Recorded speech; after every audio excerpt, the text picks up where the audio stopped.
Good morning, crypto. Good morning, Warriors. Hello, welcome back to another episode of your favorite crypto news channel, Good Morning Crypto, where we bring you the most relevant and impactful crypto-related topics from a top crypto research team in the world. I'm your host, Abs, joined by several of our 3T family this morning. We got the Italian stallion, Mr. Johnny Crypto. Gonzo, also known as Super G, is joining us. And we got Jenna X joining us on this Tuesday, so I'm very excited for today's show. Today on Good Morning Crypto, we'll be discussing how Grayscale won their case against the SEC this week, potentially greenlighting Bitcoin ETFs in the USA, as tokenization of treasuries has begun on the XDC network, marking the beginning of what many are predicting to be a multi-trillion-dollar market. And with Ripple employees stating an inflection point is coming in the next 2 to 3 years, we break down the details, showing our community how 2025 could be the greatest opportunity of our era. Our show is available on your favorite podcast platforms like Spotify and Apple Music. And for those of you listening via podcast, our show is live on YouTube Monday through Friday, 11 a.m. Eastern at the 3T Warrior Academy channel. So Johnny Crypto, we got a hurricane in Tampa this morning, so I'm not sure if I got Wi-Fi issues, but I'll try to hang in there. How you feel, my friend? And thanks for being here. You know, guys, I just want every Warrior Maniac who's watching this show to know how dedicated Abs is. His ass should be out of there heading down to a safe zone. Instead, he's like, I'm staying here and I'm doing the shows. So kudos to Abs. We love you, brother. Be safe. Good morning to all the Warrior Maniacs out there. Love and appreciate you guys. Just as dedicated as that man right there. And it's so great to see Gonzo and Jenna. Oh, man, I can't wait to hop into it, guys. Great to see you guys. Thank you, Johnny. I appreciate it, man. And we got Gonzo joining us. Super G, how you feeling this morning? And thanks for being here. I'm feeling good, man. Good morning. Good morning, everybody. Yeah, you know, Habs was off the hook. He called me yesterday, and there was a potential that maybe I was going to host so that he can get to safety. But then we talked this morning. And so, yeah, man, just be safe. And, you know, we're praying for everybody in Florida. But, yeah, man, it's going to be a great show. Like you saw, we got a little bit of a price pump. I think Bitcoin got rejected at that 27.5 level. But we got like a little 5% pump right after the news of the Grayscale thing that we're going to talk about later. Very exciting. And Jenna, I'm excited to have you as well. We got a bunch of great news prepared, and we're going to talk about the Grayscale case. But how about a Ripple employee stating we're only 2 or 3 years away from a major inflection point? That is super bullish news for our listeners. How you feeling, Jenna? And thank you for making time for us. Good morning, Abs. I am feeling fabulous. I am kind of a little nervous for you, ready to get this show on the road and get your butt out of Florida. So you could definitely be safe. That is some crazy awesome news. 2 to 3 years. And, you know, that's coming straight from the horse's mouth. This lady has been working with Ripple for like 7 years, right? And I'm sure she sees everything. So really, really awesome, bullish news. I'm excited to get into all the topics this morning. And good morning to all the Warrior Maniacs. Thank you, Jenna. And we already have 190 live listeners joining us. Show us some love, smash that like button, and get ready for an exciting episode. We're going to start this thing the same way we always do by checking out our Good Morning Crypto Twitter account. That is at 3TGM Crypto on Twitter. Go smash that follow button. We're giving updates throughout the day. When we look at some of the daily movers, Johnny, it is green bubbles across the board. We've got every single token up about 3% this morning, and I think that could be coming off the Grayscale news. And Johnny, we're about to do something live on air we've never done before, which is show our listeners the Merlin market update page, but I didn't have it pulled up, so they get to see my bookmark tabs as well, which is pretty exciting. Guys, we are sitting at 1.09 trillion in total market cap. Bitcoin is 49% dominance. Ethereum is about 19%. We've got Bitcoin sitting at 27,400, and we're seeing a massive bullish candle up about 5% on the day from the Grayscale news. Ethereum is 1,700. XRP is 54 cents, and Cardano up about 5% as well, sitting at 28 cents. And Johnny, we had a great conversation during yesterday's episode as Charles Hoskinson was making the case that Cardano could be the center of a new digital economy. We're starting the show with your opinion. What do you think? Is your friend Charles right on that one? Hey, my friend, here we go with this guy again. Yeah, I don't know Charles from anything, just so anybody knows. I've never even spoken to him. But nonetheless, you know, and I like Charles' technology. I like Cardano. I think it'll have a place to play. Do I think it's going to be, you know, the king coin to rule them all? No, I don't think so. I've been very consistent saying that Ethereum already has that crown. So we'll see what happens in the long run, Abs. But do I think Cardano has the ability to be better, more efficient, you know, problem-solving solution in the long run? Sure. I mean, it's got a head start because it's a newer technology. It's going to have, you know, it's a second, you almost kind of think of it as a second iteration when you're developing something, right? And so from that perspective, it'll have a place to play. I mean, Charles, I don't think is wrong. And when you look in GitHub, they're one of the most, highly used by developers from that perspective. So I think it'll have a place to play, Abs. But again, the jury's out. We'll see how adoption, we'll see if there's a killer app that comes out of it that really drives the use case. Johnny Crypto, this is a pretty exciting video. As yesterday, a bunch of our friends, Brad Kimes, Digital Asset Investor, they were all playing this clip from our interview with Mark Yusko on their Twitter account. And we aren't going to play the whole thing right now, but I wanted to get the opinion of Gonzo and Jenna when it comes to this video. Mark Yusko was explaining how the elites always have a plan. And if the elites were to look at this market today, they would choose XRP. But what's really interesting, guys, is if Mark Yusko is just coming to this realization, how early are we when it comes to mass adoption? And so this is very interesting. So if they, pretty smart people, had a chance to look out at the available options and they chose XRP as opposed to Ethereum or something similar, there's information content there. That's interesting to me. Flip it around. So it's very interesting to me, Gonzo, and the fact that Mark Yusko is finally acknowledging this stuff. We got him thinking, Abs. We had him thinking. It really goes to show just how far these conversations have come. The first time we interviewed Yusko, he didn't know what XRP was, or at least he pretended that he didn't understand the technology with us. So to see him acknowledge that, it's pretty exciting. Let's kick it to you and then Jenna.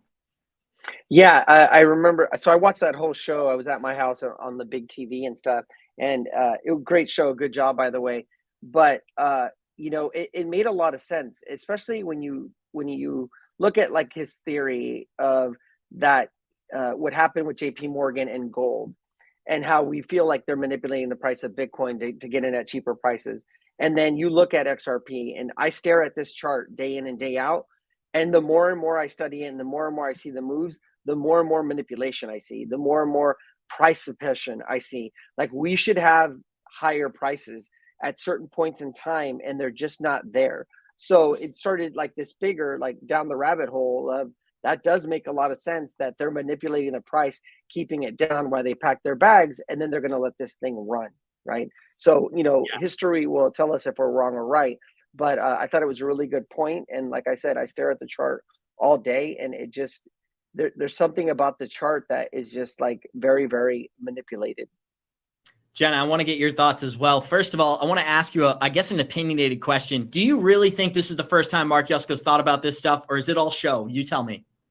No way. This guy, like, he is super, super brilliant. There is no way in hell, like, he's just now thinking about this. But what I think that I missed from what he was saying is the actual context. Like, he's saying they, the elites, but can you give me like a little bit more context of what happened for him to say this, what his sources are? So I had prefaced that there is a Rothschild investment trust that owns a big portion of SBI, and SBI owns 8% of Ripple, the actual company. So what we explained to Yusko is that SBI is indirectly invested in Ripple, which is obviously promoting the use cases for XRP. And what he talked about on air was if people like the Rothschilds, and he used the name, the World Economic Forum, and a couple other big global organizations, if they were going to choose a blockchain, that's the one they would have chosen. So that's kind of the question he was addressing there. Oh, he's definitely thought about this before. I agree with you, Jenna. And Johnny, we got some pretty exciting info. I'm noticing my Wi-Fi is lagging just a little bit right now, so I'm going to buy myself some time. We got 271 live listeners here. Show us some love. Smash that like button. And the big news out of the SEC this morning, well, I guess there's two big news stories, Gonzo. Number one is your tweet, and this was brought to my attention just before the show. Grayscale wins their lawsuit against the SEC, and Gonzo said, watch for Bitcoin to pump and get rejected at previous support of 28K. Now, history doesn't repeat, but it often rhymes, Gonzo. And a chart we've been showing throughout the week is this chart from Altcoin Daily, and check out how the bear markets or the bull markets have been in the past. When we look at 2013, we got to an inflection point and had a historical breakout. 2017, repeat of the same pattern. 2021, something very similar, but what are we seeing here? The same structure at the bottom of a bear market, Gonzo, looking for some big potential here. So I just want to ask you broadly, what do you think is going to come out of this Grayscale news? This doesn't necessarily mean ETFs are coming to America, but it does mean we're one step closer. I think Gonzo's frozen. Johnny, I'm going to kick it to you until we get Gonzo back on here. Give me Can your you hear thoughts me? on the great. Yes, jump right in, Yeah. Gonzo. Okay, cool. Yeah, sorry.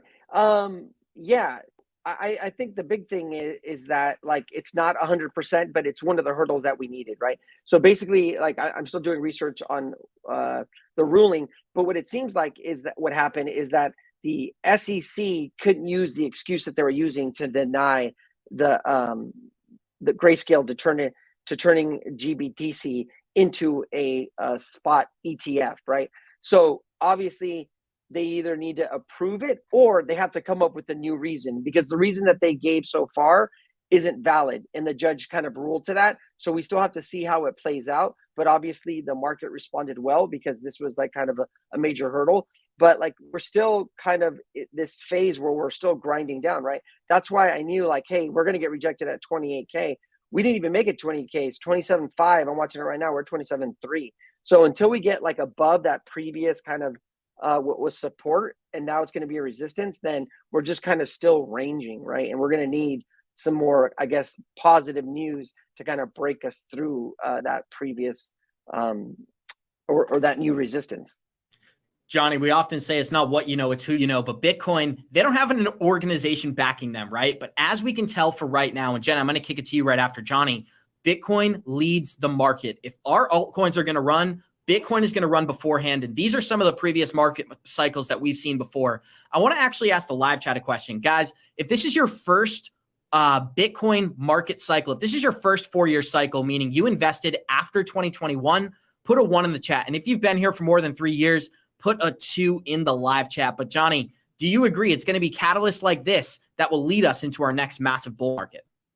Oh, well, absolutely. I mean, you need something to drive the news to draw everybody in, to pump it up really high so the big boys could dump on you. So there's going to be catalysts that have to bring this thing up there. And, we've talked about a couple that would be there, and one certainly being approval of a spot BTC ETF is going to be probably the biggest one, because that then drives a flood of money into this space, right? So you would imagine that to me, and then if you couple that with the timing of the Bitcoin halving, now you're really, really driving, some serious thing. And then if you couple that with some kind of other liquidity event, whether it's printing, I don't think the Fed's turning on printing presses, but maybe there's something else. Those 3 elements can really, really, I think, will be a combination of things that start to drive this market. I just want to go back and say one thing on the Yusko thing, just in all fairness to our man Yusko. Yusko never said that he didn't know anything about XRP. In fact, they did their investigation on XRP, and what they came to the conclusion was that it was owned 50. It was too centralized for them, because they didn't want something 50% or more centralized. So they chose not to invest in it. So I just want to get the record straight for our man, because he comes on the show all the time. He does know about XRP, and his team did the research. It just didn't meet their criteria originally, and so they didn't invest in it. And therefore, yeah, maybe from that point, they didn't spend more time going deeper and deeper learning about it. But he knew enough about it to know what it does and its centralization ability and that kind of thing. But what I see, Abs, is it feels like he's definitely starting to think like, hey, maybe I need to put a little money in it. So I can't wait to have him on the show next time to see if he's changed his mind after he does his research this weekend. We totally wore him down, Johnny. We wore him down and turned him into the no doubt. XRP Army supporter. I got to point this out. One of the things that's a little bit, and I probably should ask Mark about this. This is not confrontational whatsoever, but they looked at XRP and said it was too centralized. It's owned 58% by Ethereum, or sorry, it was owned 58% by Ripple. But when they looked at Ethereum, 70% of the circulating tokens at the time of purchase were owned by one organization, and that organization would be Consensus. So it is interesting, right? I'm not saying anything other than what I just stated. 58% was too much for Ripple, but 70%, it's okay for Ethereum. It kind of sounds like I wonder Bill Hinman politics here. Well, listen, save that question for when he's back on the show. You can ask him, but he's probably going to tell you. I'm just stating facts, by the way. This is not. I know he's probably going to tell you it was still owned by individual entities rather than a company itself, and maybe that's the company. Who knows? I don't know. We'll have to see. Guys, I got to tell you one thing. A live chat, put a 1 in the live chat if you support Brad Garlinghouse. Put a 2 in the live chat if you support Joseph Lubin, because it'll tell us a lot about who's watching our show. And Jenna, this is an article that caught a lot of people's attention yesterday afternoon as Ripple's vice president said the next 2 years could be a tipping point for mass adoption. And sorry, I played that clip a little bit early, guys. We already have over 335 live listeners joining us. Show us some love, smash that like button, because this is the type of intel that's going to become so important over the next 2 or 3 years. This is Ripple's vice president of corporate strategy speaking yesterday about how the banks are ready to move when it comes to blockchain. But we no longer hear that question. It's really more about like when and how. And in fact, a lot of the people here in this industry believe that next 2 or 3 years is going to be a tipping point for mass adoption. Well, so Jenna, we've been saying this for quite a while. At some point, utility will come into effect. And with the VP at Ripple stating that right there, 2 to 3 years away from the banks using this technology, do you believe we're 2 to 3 years away from utility playing a role in crypto? Yeah, definitely.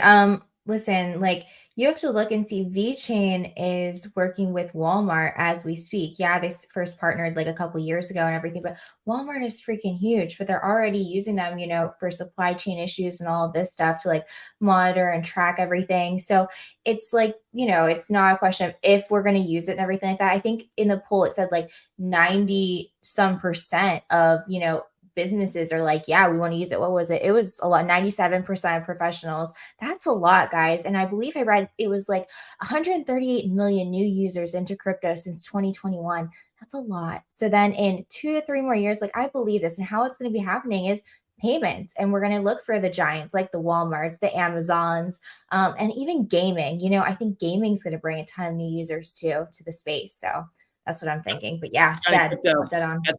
That's got to get you excited, Johnny. Gaming and gamers are moving into this space. And Susie Gemini, I completely agree with you. 589 after the Bart Simpson here. But one of the things I wanted to point out about this Ripple study, Johnny and Gonzo, is Ripple surveyed 300 payment professionals across 45 countries. Well, this new report unveiled that 100% of the respondents acknowledged the benefits of utilizing blockchain and cryptocurrencies in their payment processes. Now, additionally, 97% of professionals believe that blockchain and crypto would substantially influence payment systems over the next 2 to 3 years. And so it's always difficult when you're putting dates on these things, right, Johnny? But for the most powerful people in the world when it comes to finance, announcing we're only 2 to 3 years away, this seems to me like the first time ever we could actually see utility affect the market. I'd like to hear your thoughts.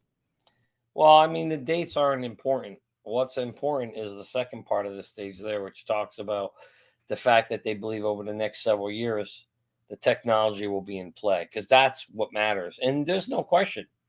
There's no question that's where we're headed. No doubt about it, Abs.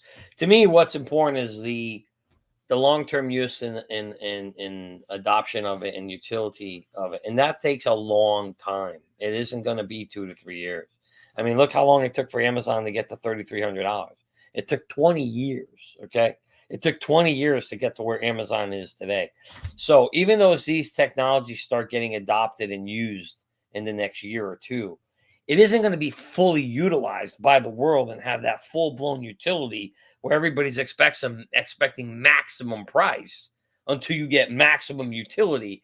And maximum utility is what we should be talking about, you know, or at least understand the difference between starting and a couple banks or a couple things using it versus the whole entire world using the blockchain technology, right? There's a difference there, and that's important for people to understand.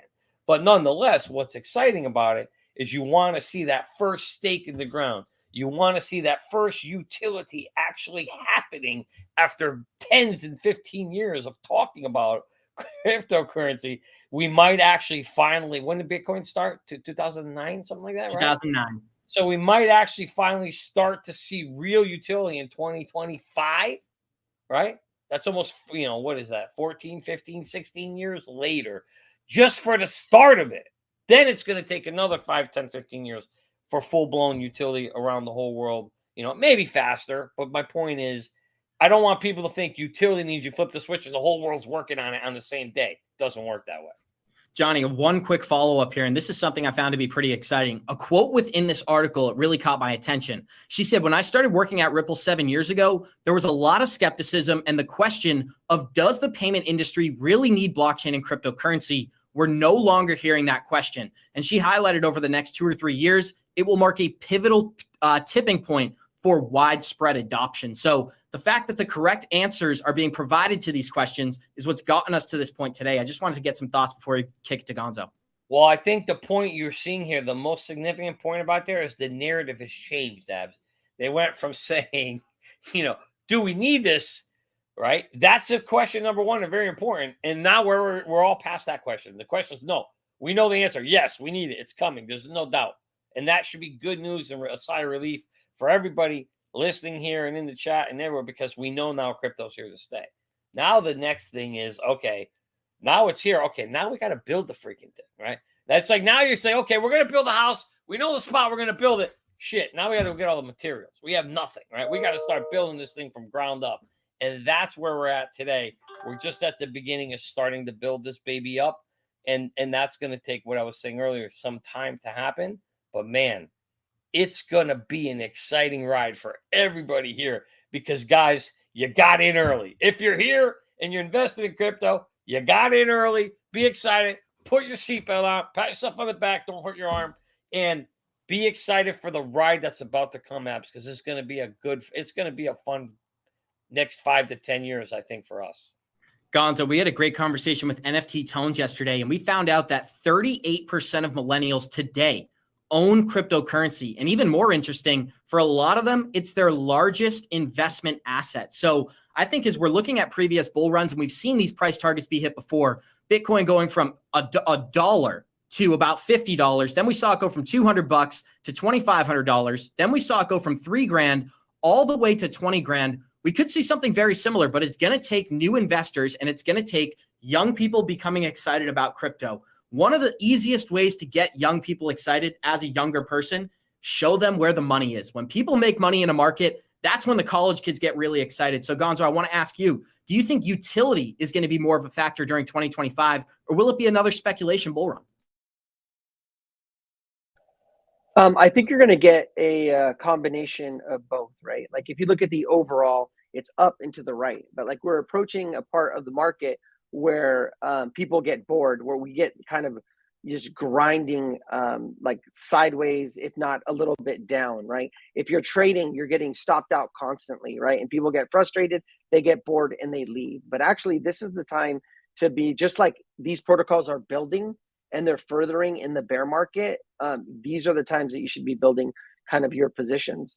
But like when you look at where the technology is going, like you look at the layer 2s that are building on Ethereum and how they're talking about like they can see the finish line, they can see the final kind of way that they're going to be set up to build the base infrastructure of what they're trying to do, right? Ethereum, like the last bull run, it was all about block space, right? This year or this bull run, it's going to be about data availability, right? Which is where the gas fees are controlled. Are they going to be able to fix that, right? And then, you know, with Ripple or XRP, it was the lawsuit on its back, where now it's going to be different. So what is going to be built?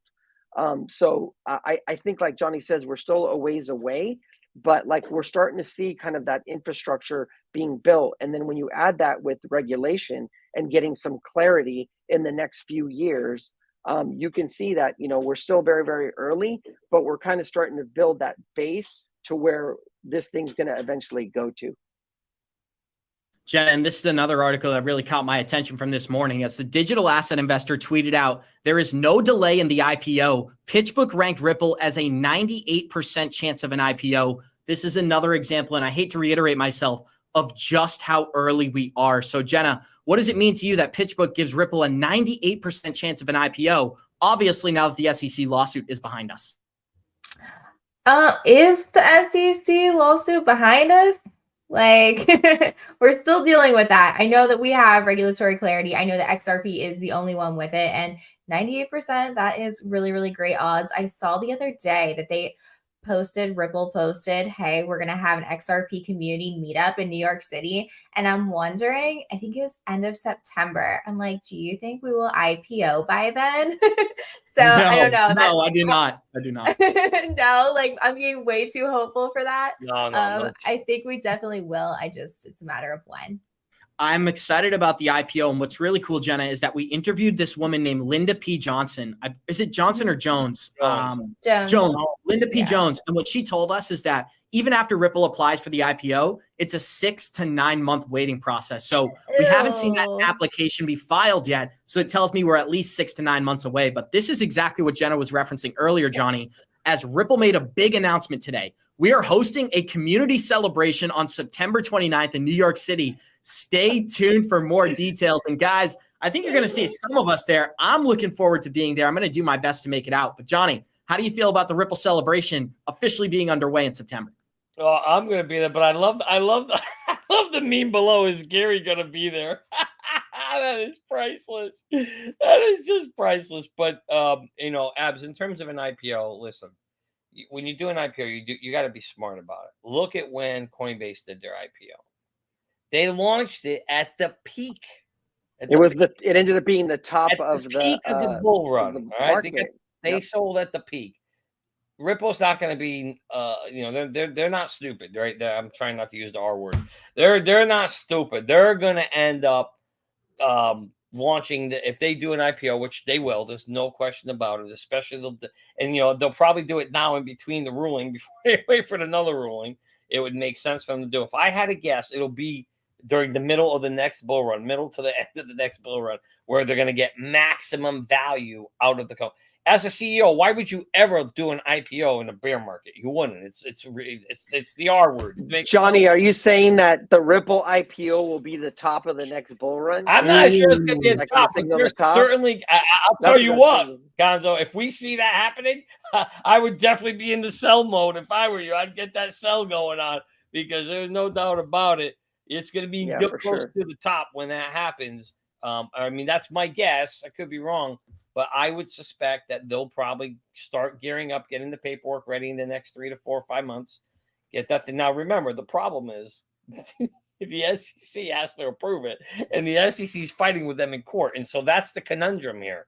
That's the challenge, is how do you go and get an IPO for something when the company that has to, when the entity that has to approve it is still suing you in court? So my guess is one or two things has to happen. Either they just try to move forward and get rejected, or they wait until the lawsuit's actually over and then apply, which is going to delay them. So, but to me, that's, if I were them, I certainly would be trying to do it at the peak of the bull run like Coinbase did. Gonzo, I could definitely see that. I mean, I could always put myself in that spot. Just imagine, let's say XRP is at like $14, $15, right?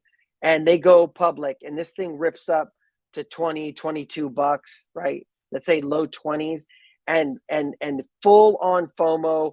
Oh my God, XRP is going to $50. It's going to $100. I mean, I could see that. And then, so I know me personally, I'm going to lean on the technicals to tell me, like, when I start seeing bearish divergences or this thing looks topped out and you see that mass FOMO, that could be the top, right? That could be, hey, it's time to pull profits and wait for this thing to come back down. We'll have to see how it rolls out. But I definitely could see something like that. Just like we saw in the last bull run, it was, we had that higher high that came out.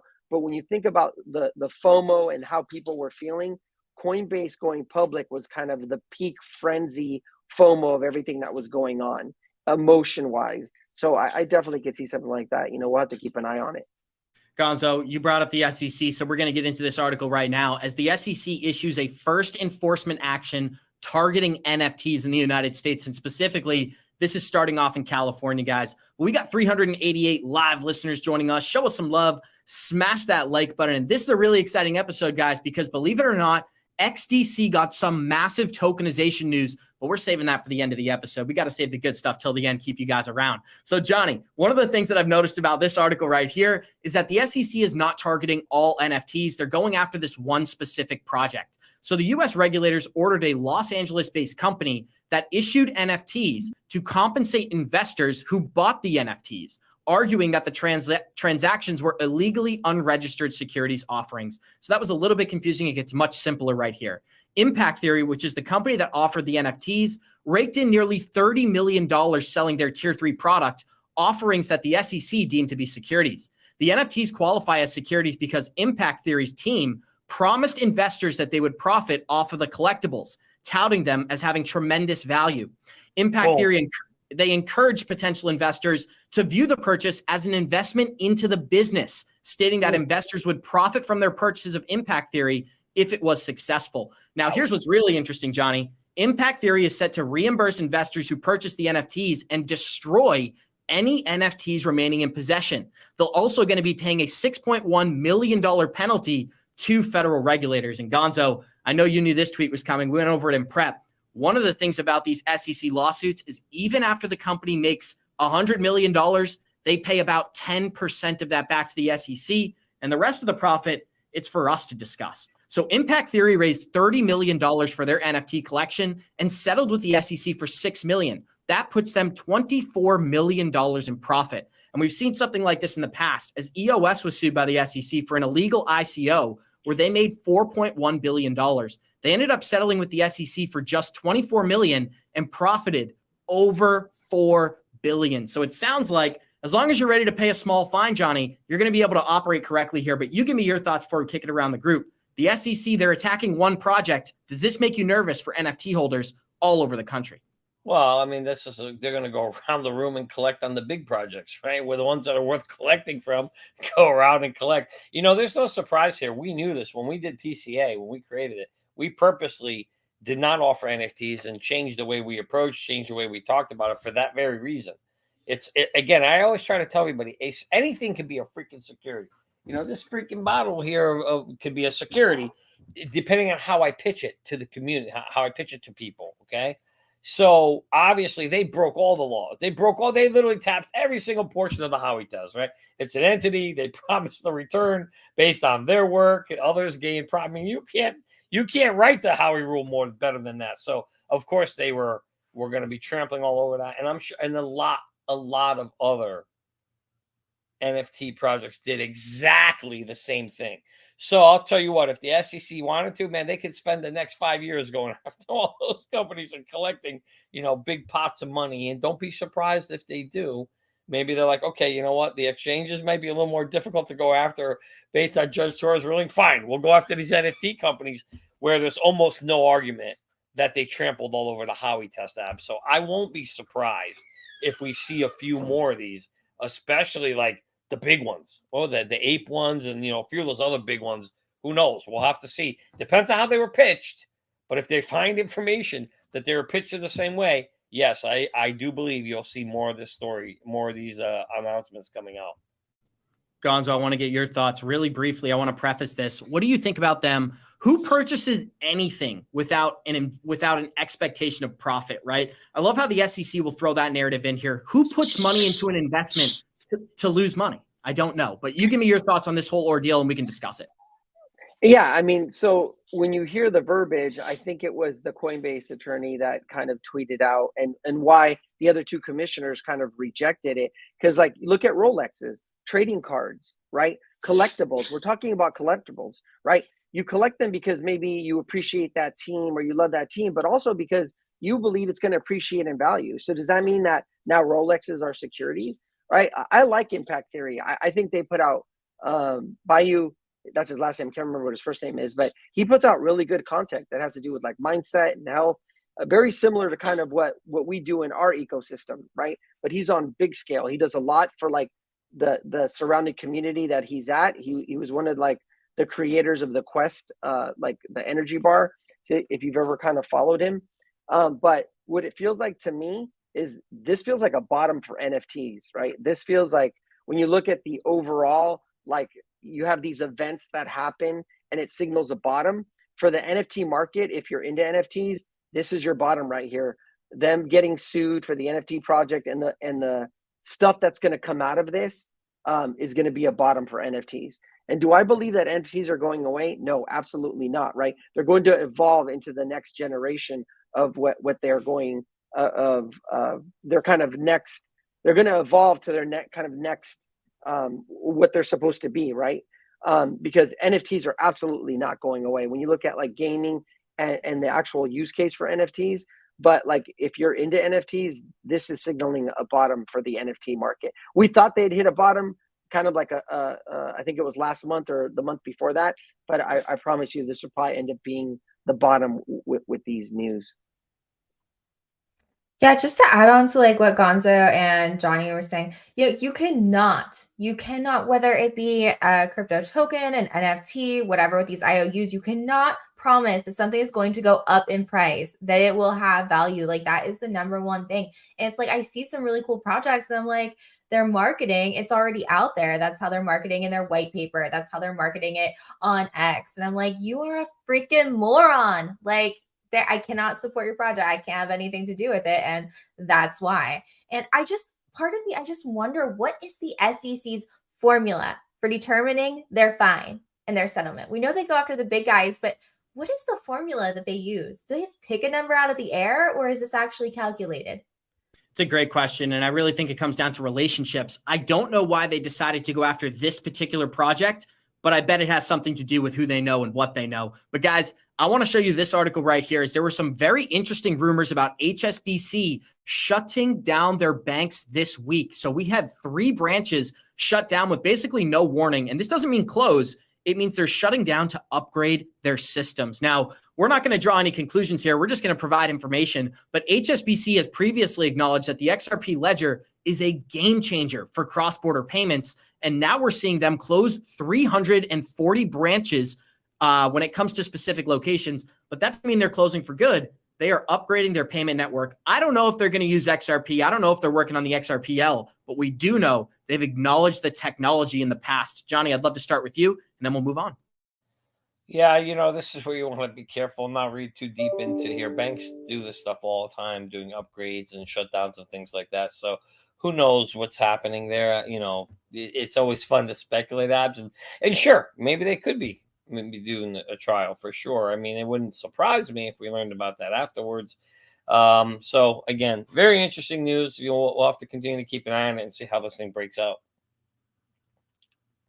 Thank you, Johnny. And one of the things I'm pulling up for our listeners right now is a video from ECB's chief officer here, Christine Lagarde, discussing how the banks are already shifting and they're excited about central bank digital currencies. You know my views on CBDCs, and you know that I have pushed that project. Fabio Panetta is working hard on that together with members in the entire Eurosystem, with a high-level task force that is working really hard on moving forward. But in a way, I'm really pleased that attention is now focused on the role that cryptos can play and the role that central bank digital currency can have when they are implemented. So before she even says anything after this, why are they excited, guys? Why are they excited? Because this is the most important thing. They're going to benefit off of the technology. Tracking us, connecting your ID to your finances is a world superpower's dream situation. And that's what gets them so excited. So I want to get some comments from Gonzo and Jenna. What do you think about this video before we play the end? Christine Lagarde, excited about CBDCs. Why do you think she's excited?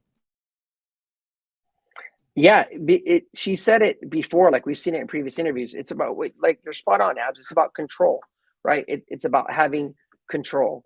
And she's actually said that in other interviews. It's funny that she mentions cryptocurrencies and CBDCs because, I think they just want CBDCs, but maybe she's just trying to be politically correct so people don't like burn her at the stake. But I think they have very little interest in regular cryptocurrencies and more into central bank digital currencies because it's all about control, and that's what they want. And this is really cool, Jenna. Look at this comment we got from somebody out of the UK. He said, it's an upgrade. I'm involved in IT in the UK, and we've in face got one tomorrow at the bank. Sounds like a typo there, but what I think he's trying to say is they're upgrading their payment systems over in the UK. How do you feel about Christine Lagarde being excited about, she even said cryptocurrency. She didn't just say CBDCs. She said crypto overall. You give me your thoughts. Yeah, no, I mean, it doesn't surprise me or anything like that. If you look into like the ICE 9 theory, some of the conspiracy theorists have over here in the XRP community. She plays a big role in that. And it's all about control and everything like that. I mean, yeah, it's like a double-edged sword with XRP, right? Like, we know that they are helping to build rails of CBDCs and everything, but we're also here for the tech and we are following the money. Do we like it? No. Can we stop it? No. It is what it is. Yeah. What do you say? I hate it. I hate the idea of control and everything like that. But, what are we going to do?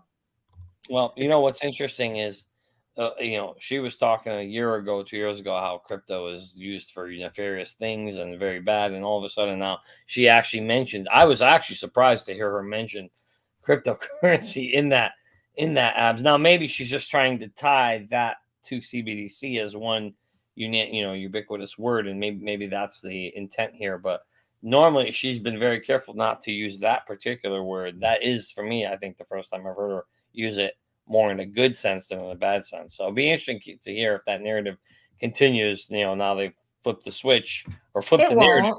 It won't, Johnny, because that it'll turn around and it'll say, oh no, actually, really, really stupid criminals use cryptocurrency. You know what I mean? Because guess what? You can track their wallets. It's on the freaking blockchain, people, unless you're using like Monero or something like that. But literally, Bitcoin, XRP, any kind of crypto is the dumbest thing you can use, to do criminal activity, sell drugs, all of that good stuff. That's why I believe, in 10 years, we're not going to have cash anymore. I think the only people using cash will be criminals. That's just my own personal opinion, like it or not.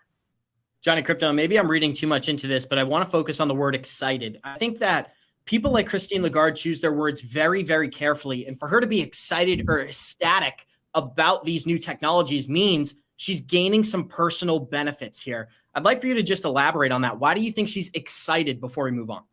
Well, I mean, I think it's just the message of the narrative that's being conveyed out there is that, this is why she's excited.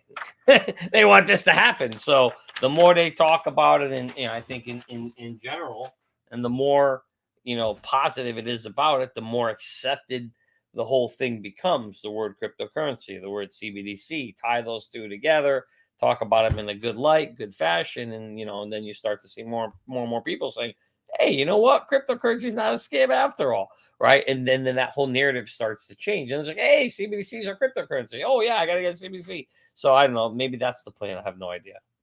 Johnny, and this is a video a lot of our listeners are going to like. This is a young and handsome Brad Garlinghouse from back in 2018, before the SEC lawsuit added a lot of gray hairs to his head. Not too many grays there, yeah. Gary Gensler, what a shame, my friend. What a shame. But guys, we already got 401 live listeners here. Show us some love. Smash that like button. And Alchemist says he is bullish on the Merlin shirt, Johnny Crypto. So shout out to you. But this is a video of Brad Garlinghouse explaining how banks are shifting away from Bitcoin and into better products like XRP. And let me preface, this is back in 2018. From the get-go, Ripple has worked with regulators, and we have worked with regulated institutions like banks where there isn't regulatory uncertainty. And so we have found that part of the reason why XRP has performed well is because people realize, hey, wait a minute, back to your question, is XRP the next Bitcoin? Back to your question, is XRP the next Bitcoin? If we work with the system to solve this problem, and we can solve that problem at scale, a problem measured in the trillions of dollars, then there's a lot of opportunity to create value in XRP. And there's so much opportunity here, Gonzo, whether it's on-demand liquidity, tokenization of assets, or just being a bridge between central bank digital currencies. This is what Brad Garlinghouse was talking about. Bitcoin is contrarian to the traditional system. Well, XRP, it enhances what already exists today. Pretty exciting take there. What do you think? Yeah, I mean, imagine he didn't know what was to come, right? Like they were playing ball, like they thought that was all good. And then boom, in 2020, like Johnny likes to say, they slapped them with the fresh one. But at the end of the day, like they won that case, right? We still need a little bit more to go, but it will have the regulatory clarity that it needs. And we'll see how far it goes. Does it go to the Second Circuit, or does it go all the way to the Supreme Court? And do we create what's called the Ripple test, like a new Howey test, right?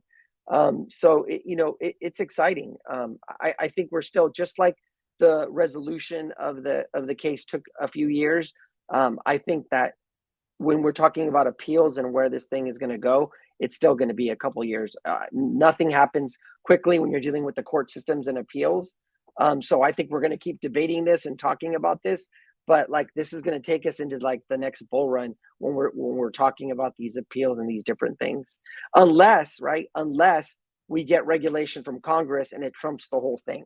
But I don't think so. I mean, I think we're at the beginning stage of that, but we need to see what happens in the elections next year to see if that process is sped up or slowed down. Or Go if ahead, they come up, or if they settle. It'll be really interesting to see. The judges asked them to get together and settle. I don't know if it's going to happen, but boy, that would certainly bring it to an abrupt ending, and then you can actually also see. And if they settle, then I would bet the probability of an IPO would be much, much, much higher if they get a settlement. And guys, this is something I think we're going to see a lot more of in the coming months, as Fidelity could have become as big of a player in the crypto industry as Coinbase, says a former Fidelity executive. And Gonzo, I think this is becoming more relevant than ever with the Grayscale win this week. The SEC will have to comment on BlackRock, Bitwise, WisdomTree, and Fidelity, as well as a couple of others here when it comes to ETF approvals. The reason I'm drawing correlation between these two articles is because I think they're doing something that they didn't do in the past. They're not going to make the decision to sit on the sidelines and see what happens. Instead, they're going to put their feet in the ground and they're going to take part of this emerging market. What do you think? Do you believe with the Grayscale news, we could see any of these approvals come this week, Gonzo? No, I mean, I think it's going to get delayed. Because remember, the Grayscale decision is just that the SEC can't use the denial that it's been using. So it could come up with a new denial, right? And like ARK just got denied a few weeks ago. But as far as like what the article is talking about, like Fidelity being as big as Coinbase, I think it's going to be big, but not as big. In the one wild card that Coinbase has that I think people are underestimating, not financial advice, but like if you want to invest in their stock, right, is the base, right? Their layer 2 scaling solution that they have. I think it's a disruptive kind of business model. And you're going to see as this thing plays out, and base gets bigger and bigger and bigger, right? As far as a layer 2 that scales Ethereum, and they get all this liquidity, all this money, because they make money off of that with the fees, right? I think you're going to see other companies try to go to that model to where maybe they're not building their own blockchain, but they're building maybe some type of layer 2 so they could do the same thing, so that they're an exchange and they have like a whole development side where they're building things on top of it. So I think at the end of the day, Coinbase will be bigger. And when we talk about major catalysts for crypto, Jenna, it's articles like this that will fuel the next bull run. As we got some breaking news from Crypto Mason, it said Twitter just got a currency transmission license, which is required for cryptocurrency. Now, this is only in one state labeled as Rhode Island, and Rhode Island is like the size of a grain of rice here. But what I do want to point out is it's the start of a much larger movement. Crypto being incorporated into these applications, that's what's going to lead to mass adoption. So how do you feel about Twitter finally applying for this and being approved? Okay, so I'm kind of torn on it. One, I think it's great, for creators. I think that, there will be ways for them to be monetized with that. I think it's great for sending money. I think it's great for crypto adoption as a whole. So many users on Twitter. However, with all of the regulations right now and lack of clarity in the US, it seems like a very, very risky decision on Elon's part. And, I just really wonder how that's going to go. I know he loves to fuck with the SEC. So we're going to see. It's one of those things you really have to be careful. And I hope that he does everything the right way, because otherwise it could go very, very badly. Jenna, I think a lot of people forget too, right now in New York City, Elon Musk is being sued for $260 billion because of a Dogecoin lawsuit, Johnny. So to see him get involved my God. I know. It really is ridiculous. So you give me your thoughts, Johnny Crypto. Twitter finally starting to move towards payments. What does this mean to you? You're going to get yourself in trouble with the Rhode Islanders, Abs. They don't like that you call Hey, I'm from Boston. I'm from Massachusetts. So. You called it a piece of rice. I did a year of college in Rhode Island, just to preface. So I feel like there you go. That's if you live there, you get to fire some shots. It's all love. There you go. It's all love. Rhode Island's a beautiful place. Great oysters too. But anyway, yeah, I think that at the end of the day, it's just a sign of what's to come. We know where Elon wants to play, and so I think you're going to see, them move heavily into being a payment system, crypto, digital based, crypto based. Elon's going to kind of probably I think, lead that piece of evolution into the digital crypto payment space for the US. So don't be surprised if you see more and more news like that. And Elon is not going to be doing it alone, Johnny Cryptos. We got updates from Visa, MasterCard, and another major company that I can't remember, but this one is coming out of Visa as Visa's senior executive confirms the top of the pyramid. And he said, what I see is a remarkable acceleration in the digitalization of money over the next few years. This clip pretty much speaks for itself. Here we go. That is, I believe that the digitization of money movement is a good thing for the world, full stop. It's good for consumers. It's good for small businesses. It's good for governments. And so I'm enormously passionate about this topic. So I guess my perspective and answer to your question, Todd, is, what I see around the world is really a remarkable acceleration in the digitization of money movement. And in many parts of the world, and again, I say this as a former longtime banker, I would say that, banks have been very focused on serving the developing world, the top part, pyramid, makes sense from a revenue generation standpoint. But what the vacuum, the space that's left open is sort of the bottom half of the pyramid, if you will. Gonzo, we had a great comment from Mark Yesko where he stated the banks right now, they make $7 trillion per year transferring money between one another. So that's why we see a lot of big companies being so outspoken against crypto. They'll call the technology nefarious because it's a direct competitor to what they're doing. How do you feel about Visa's, one of their leading senior executives here, stating that the remarkable acceleration of digital assets, it's only going to continue? Yeah, 100%. Like, you look at the different things that they're getting into, right? Like, Visa's the one that's like trying to pioneer account abstraction, right? Trying to find a way to get around the Ethereum gas fees, where almost like a layer two. Like I said, like Coinbase is kind of out there in the front, but you're going to see these other entities starting to kind of do similar things. They're seeing how much money that Coinbase is making, how it's working, how much cheaper it is, right? You're actually all around. You're seeing more transactions on layer twos than you're on Ethereum. Everything's going kind of away from Ethereum onto the layer two. So I could see something like a Visa building something like on a layer two where there's very minimal fees or fractions of a cent, as opposed to what it was before, because of the new upgrades that are coming out, right? They're going to keep experimenting, right? Whether that's the XRPL, XDC, or one of the other blockchains, they're going to keep experimenting until they find a good business model so that they can make money, right? Whether that's on fees or they make money in a different way, they're going to figure it out, because they're not just going to step aside and then let this thing go. We've always seen the connections. We've said it from day one, Johnny. It's not what you know, it is who you know. And this is another article with basically validation of just that. But we got 389 live listeners here. Show us some love. Smash that like button. And Braden33 says, still no price action. Let's check back in 2025. But here's a great article out of XDC this morning as tokenization of U.S. treasuries arrive on the XDC network as the digital bond market grows. And Johnny, just a really quick pivot here. The market for tokenization of U.S. treasuries is up 6x in just the last 12 months, going from about $100 million to over $622 million this year. And banks did a study, and they're actually predicting they're going to see the tokenization of real-world markets, real-world assets, evolve to a $5 trillion market. And we've seen Citibank say $8 trillion. So these numbers, they get massive. But let's just get some thoughts overall. We're good friends with Quincy. We talk to him often. We had him on the Merlin Spaces, and he said this would be a huge catalyst for us. Here, less than a month later, we got some validation. How do you feel about tokenized treasuries coming to XDC and them laying the framework to capitalize on a $5 trillion market?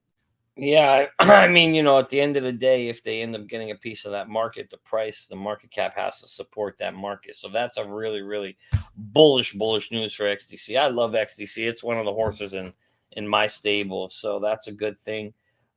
So again, anytime you can get increased daily trade volume on an institutional basis, that's a very, very good thing for that cryptocurrency apps. And that's something we want to see happen. So, this is good news. Be very, very bullish for XDC. And again, the one thing I don't like about XDC is it's just unlimited, unfortunately. It doesn't have a max supply.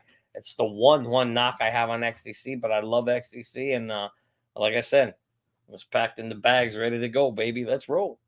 Jenna, tokenization of assets, it's not going to happen on one blockchain, but to see that XDC is putting themselves in place to capitalize on this gets me very excited. What do you think? Are you more excited about tokenization for XDC or just development on the XRPL? What gets you more excited? Oh, no, you can't give me that kind of a question. I am a holder of both tokens apps. I'm really excited about both of them. I'm not going to pick. But you know what? I remember early days of XDC and people telling me if XDC, I don't know who the hell said this, but they were like, if XDC does what it's supposed to do, it give me $40 a token. I'm like, well, I bought dumber things, so everybody knows that. So I'm like, all right, let me get in here. But then like the more developments you see and everything just makes you more bullish. But this is awesome. Awesome to see. I'm super bullish on XDC, super bullish, obviously, on XRP. You can't give me that. You can't give me that, Abs. X tokens till I die. Am I right, Jenna? But we got 379 live listeners here. This is our last topic for today. Show us some love. Smash that like button. I am sitting in a hurricane delivering you this product. So please, this morning, I think I deserve the like. But guys, this is some big news out of HBAR. The HBAR Foundation has partnered with a carbon-based company, Impact X, and they're going to launch Asia's first digital carbon registry. Gonzo, I'm not a fan of this whole narrative, but I think it's something we're going to see more of going forward. I can't tell if his screen is frozen. So, Johnny, I'm going to kick it to you if his screen's frozen. Floor is yours. No, he's there.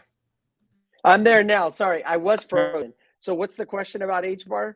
So HBAR just launched their first carbon-based digital carbon registry on HBAR. And this is exciting for one reason alone. It's not that we're like that they're tracking carbon credits. It's that we're seeing real-world use cases come to HBAR. How do you feel about this latest development? Yeah, if you're an investor of HBAR, then it's a good thing, right? Like whether it's like we knew we were going to see this, whether like it was HBAR or even on the XRPL, we might even see this like in XDC where they're going to create some kind of carbon market, right? Because that's the issue with these carbon credits thing, right? There's no verification. There's no way to really like prove things, and so blockchain is set up perfectly to do that. And so, the more use cases that they build for HBAR, where it's actually being used and it's being applied, the better that's going to be for HBAR, the token, right? So yeah, I think it's a good thing. Johnny Crypto, we got a couple of minutes left in the show, and I got to get my way to Miami before this hurricane takes down my house. But I did want to just get a quick comment on what we saw from BitBoy yesterday. I got a private DM kind of elaborating on what went down, and BitBoy will return from what I'm hearing. It's just a hiatus. It's not exactly what it appears to be on social media, but there's a couple interesting and unique aspects about what's going down. And I just wanted to send some love and high vibrations to BitBoy with everything that he's going through. I don't know him as a person. I've interviewed him a couple times. He seems like a nice guy. He's got high energy. He's entertaining. So I don't know. There's a couple minutes left in the show. I thought maybe we could just have a positive discussion. Oh, listen, every time BitBoy's come on here, he's been great on the show. He's been great to us. And frankly, I never for a second thought BitBoy was going away. If you all thought BitBoy was going away, not going to happen. I mean, if he's not going to be on the BitBoy network or whatever they call it, he'll be on some other network, create his own thing. The guy is, got a lot of knowledge in this space. He's been here for a very long time. And a lot of people, have followed him and like him. So we like him here. We don't have no problem. So he's welcome to come back on the show if we want. I'd love to have him on. But I think for him, yeah, absolutely. Sending him love, high vibrations to him, his family. And I don't know what's going on either, Abs. But nonetheless, whatever it is, I wish him and his family the best. He'll be back for sure. And, this whole community needs to stick together, throwing people out and all that, especially when people are down. Like the last thing you want to do when people are down is kick them and throw them out. You really want to try to help your friends when they're down and out, not boot them. So I don't know what's going on, but Ben, best wishes to you. Love you, brother. Sending you love and high vibrations. Yeah, totally agree. Johnny, Ben's been nothing but kind to me and everybody at Hit Network. They're all really good guys. I'm sure whatever they had to do, they had to. But you got it right. We have to have everyone's back in this space. And love Ben or hate him, he has done so much for crypto. He has helped create so much mass adoption. Look at how well, he has grown his own platform. So he's done a ton for the space, and he's helped so many other creators with their platforms as well. So, you know, I'm wishing him nothing but the best as well. Thank you, guys. And we're going to close this thing out the same way we always do by saying thank you to each one of our special guests. Thank you to Gonzo. Thank you to Jenna. And thank you to Johnny Crypto himself. We got 386 live listeners here. Show us some love. Smash that like button. And tomorrow on the show, we got a great episode as Crypto Lulu's going to be stopping by. That's going to be a great one. But everybody, we'll see you guys in 23 hours. Have a great day. And like we always say, Warriors, rise. It's just together, baby. Thank you for joining us. Let's go.